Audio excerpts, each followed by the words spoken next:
Hello বন্ধুরা, তোমরা কেমন আছো? আবার একটা নতুন ব্লগে তোমাদের অনেক অনেক স্বাগত। তো আজকে হচ্ছে শিবরাত্রির, তো জল ঢালতে যাব, তার জন্যে দেখো থালি রেডি করে নিয়েছি। আর তোমাদের দাদা এখন বসে পড়েছে স্নান সেরে ঠাকুর নাম করতে, তারপরে দুজনে চলে যাব মন্দিরে। আর আগেই আমি স্নান সেরে আমার ঘরের ঠাকুরকে, শিব ঠাকুরকে জল ঢালা হয়ে গেছে, আর বাকি ঠাকুরদেরও সেবা দেওয়া হয়ে গেছে। আর তাতানকে এখন শেষটা তো খাইয়ে দিচ্ছে, তো ওকে খাইয়ে ওকে ঘুমও পাড়িয়ে দেবে, কারণ ওকে মন্দিরে নিয়ে গেলে প্রচণ্ড বদমাইশি করবে, তাই নিয়ে যাব না। আর ওর ঘুমেরও সময় এটা। তো তোমরা কে কে জল ঢালছো, শিবরাত্রি করেছো, আমাকে কমেন্টে জানিও। তো এখন যাব তোমাদের দাদা আর আমি মন্দিরে।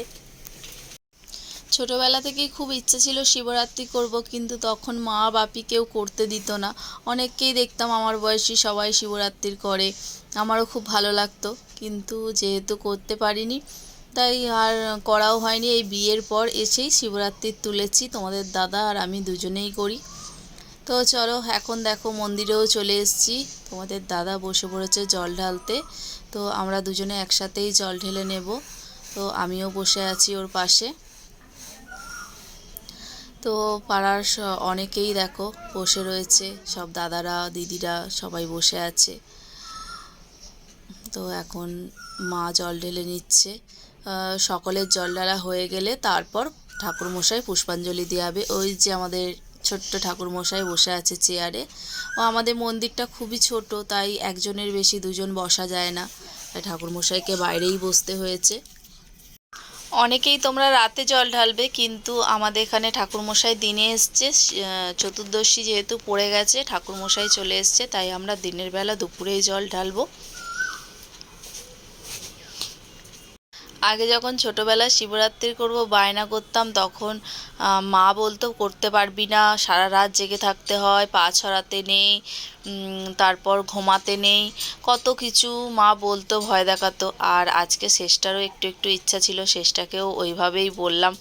তো শেষটা ভয়েতে বলছে আমি আর করবো না, আমি সারা রাত কী করে জেগে থাকবো। তো দেখো পুষ্পাঞ্জলি দেওয়া শেষ হয়ে গেছে। তো এখন যে আমরা ফল সাবু খাবো সেগুলোই সেই ঠাকুর দালানেই রেডি করা হচ্ছে।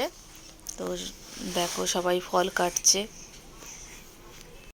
আমরা শিবরাত্রির হোক আর শ্রাবণ মাসের সোমবারই হোক, সবাই মিলে একসাথে এইভাবেই ঠাকুর দোরেতে খাওয়া দাওয়া করি, সাবু ফল। তো দেখো এখন সবাই খেতে বসে গেছে, আর আমি খাবার দিচ্ছি সকলকে। সবাই খুব আনন্দ করে মজা করে খাওয়া দাওয়া করা হয়। তো তোমরা কিভাবে শিবরাত্রি পালন করো আমাকে কমেন্টে জানিও, আমাদের মতো এইভাবে আনন্দ করে মজা করে কাটাও কি। তো দেখো এখন খাওয়া দাওয়া শেষের দিকে।